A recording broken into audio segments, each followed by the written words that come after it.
not reacting, not explaining. Disappearance is the most advantageous posture. There's always a moment in Jung's life when your inner self screams to leave while your body remains. You sit in those rooms that exhaust you body and soul, engaging in conversations that distort your spirit with people who don't see you. They are not real. Perhaps you have been like that from the start, yet you stay. You refute, you explain, you try to make amends. To smooth things over, seeking reconciliation with those who only feel elevated when you are humble. Carl Jung would say this is the illness of the false self. You stay not because it is the right choice. You stay because in childhood you were taught that if you leave, you are selfish. If you don't explain, you are rude. If you don't argue, you are indifferent. But what if all of that is a lie? What if the truth is this? Responding to disrespect only sinks you deeper into being disrespected. Explaining your worth to people who don't understand you is a trap. Staying to prove your goodness will make you gradually forget that you deserve peace. Jung's shadow work begins here, with the part of you that cannot disengage, the part that still craves recognition, even if it comes from those who make you feel ignored. Let's dig deeper. Most people who cannot disengage were, as children, not allowed to disappear. They had to tend to their parents' emotions. They learned to earn love by being useful. They absorbed emotional tension like sponges and called it loyalty. So now, when people who erode them appear, they won't leave. They work harder. They explain their position. They seek to be understood. They try to pursue clarity in situations where clarity is not the aim and control is. This is a cruel truth Jung helps us see. If someone benefits from your confusion, they will never want you to become lucid. Your exhaustion is not weakness. It is your soul screaming. This is not love. It is trauma bonding. But this awakening is painful, because disengaging means mourning a fantasy. The fantasy that perhaps, maybe if you stay one more time, they will change. Perhaps if you explain more clearly, they will see your worth. Perhaps everything will go back to how it was.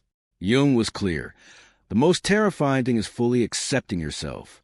Because when you accept your truth, you can no longer remain in environments that insult your essence. When others have decided you are bad, you can no longer keep proving you are good. You must withdraw. But not with resentment, not with dramatic exit, not with a Cold War. To be silently steady is a sacred retreat. Jung didn't mean vanish from life altogether, but withdraw from the roles that drain you. Stop being a firefighter. Stop being the one who always explains. Stop being the self who compromises to be chosen and is always on call. You don't need to be chosen there by others. You need to choose yourself. Honestly, disappearing feels like dying, because if your identity has been defined by always giving others, choosing absence feels like betrayal. You will question the decision. You will wonder if it is right. You will miss the former you who would immediately respond, explain, and thirst to be seen. But if you remain stuck in that pattern, you will never know what life is like when you are truly free. A whole new scene awaits, because after you disengage and leave, there is a new life. Not responding is itself a power. Not explaining is itself a kind of freedom. And when you turn away without a word, the healing has already begun. This is not a small matter, but about self-respect. When someone violates your peace yet expects you to stay, leaving is a boundary. Not responding is wisdom. Not explaining is growth. The part of you that is always quick to reply is merely trying to survive. The part always busy explaining is only begging. Kissing is one thing, but the you who chooses to withdraw is the one truly ready to live, because this is the deepest lesson Carl Jung gave us. The greatest honor in life is to become your true self, and the real you will not beg to be understood, will not, to prove your worth. You won't be addicted to being chosen by people who wouldn't even choose themselves. You are a person who understands. When you stop, the moment you stop explaining, you begin to transform. The moment you stop responding, you begin to reclaim yourself. The moment you choose to withdraw, your real life truly begins. This is the terrifying beauty of individuation. You did it. Okay, you withdrew and left. You didn't respond. You didn't explain. You quietly walked away. But now you are not at peace. You are not free. You are not relieved. You feel unbearable, the silence deafening, and deep inside you are battling a voice that keeps speaking. Maybe I was too harsh. Maybe I should go back and explain. One more message will do. Give it one more chance. This is a war between your programmed self and your true self. And Carl Jung warned us, this war is inevitable because when you break a lifelong pattern, your nervous system will not cheer. It will panic. Let's understand why. You were not merely taught to be kind. You were trained to survive by gaining approval. You were conditioned to believe your sense of safety comes from being liked, understood, accepted. So when you finally stop reacting to manipulation, when you finally stop explaining your intentions, when you finally step away from places where your worth is constantly questioned, your body will not interpret it as growth. It will interpret as danger. Why? Because in your past, keeping low kept you safe, being likable kept you alive, explaining kept you from punishment. So now your nervous system is caught in a loop. It believes that if you choose to withdraw, you will be abandoned, you will be punished, you will not be loved. But Jung's shadow work helps us see this clearly. The guilt you feel is not proof you did something wrong. It is proof that you are healing the parts of yourself that were never allowed to leave. I'll say it again, your guilt is not your truth. It is the echo of your trauma. This is where most people fail. They misunderstand that guilt. They think it means they overreacted and need to go back and make amends. So they go back, they message again. They over-explain again. They re-enter the same cycle. And each time they go back, they lose a piece of themselves. That is the psychological trap. Toxic people don't want reconciliation. They want control. And your guilt is their favorite tool. You were fed the belief that choosing to step away will make you feel guilty. You were taught that withdrawal makes you appear cold, cruel, selfish. But in reality, withdrawing is often the most loving thing you can do for yourself. Jung called this process of withdrawal a projection. It means reclaiming the energy you gave to those who did not deserve it. It means no longer outsourcing your identity to others' opinions of you. It means you finally realize some relationships only persist when you continually betray yourself. But this clarity is not instantly achieved. There will be a transition period, as with any ascent. The sound is the same because you're not only addicted to that person or that situation, you're addicted to the role you play. You are that problem solver, that fixer, the one who always replies, always shows up, always explains. So when you stop playing that role, you feel empty, lost, useless. But the shift begins right there. That emptiness is space. That space is power. For the first time in your life, that power belongs to you. You no longer pour energy into the black hole of seeking approval. You don't spend your life responding to people who never tried to understand you. You are becoming self-sufficient. Jung believed individuation, a process of becoming whole, requires us to face this inner death, letting our old identity die. Let go of the self that existed only to please others. That's why disengaging is so hard.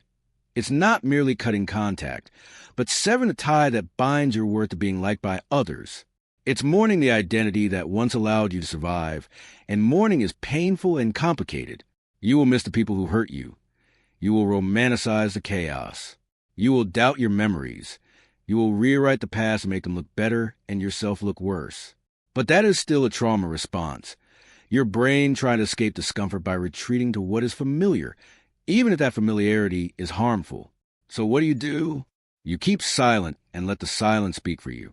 Let your nervous system recalibrate and let the new self settle in. Because in time, the guilt will fade and the fog will lift.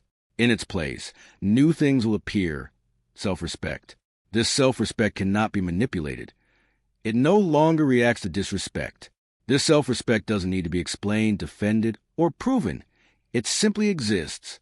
Then you will know you have transformed. Carl Jung wrote that loneliness does not come from being alone, but from being unable to communicate what seems important. That is why disengaging is sacred. In silence, you stop trying to communicate with those who will never understand you. You speak with yourself. You rewrite your story, not to be understood, but to become whole. You withdraw not out of resentment, but to return to your true self. That is where healing begins. So ask yourself again, where are you compromising and appeasing just to avoid the guilt of leaving? What if you stopped responding passively and chose to exit quietly? Having already slipped away, how will you face all that silence? When there is no conflict to draw you back in, what will you do? No one demands a response. No one needs you to explain. No chaos keeps you constantly on edge. Many people panic because, for the first time in their lives, they are not struggling to survive. They are simply existing, and that silence feels unbearable. But Jung would tell you that in that silence your soul can truly awaken. When you no longer explain yourself to others, you begin to talk to yourself. You start asking different questions. Who am I when no one is watching? Who am I when I don't have to please anyone?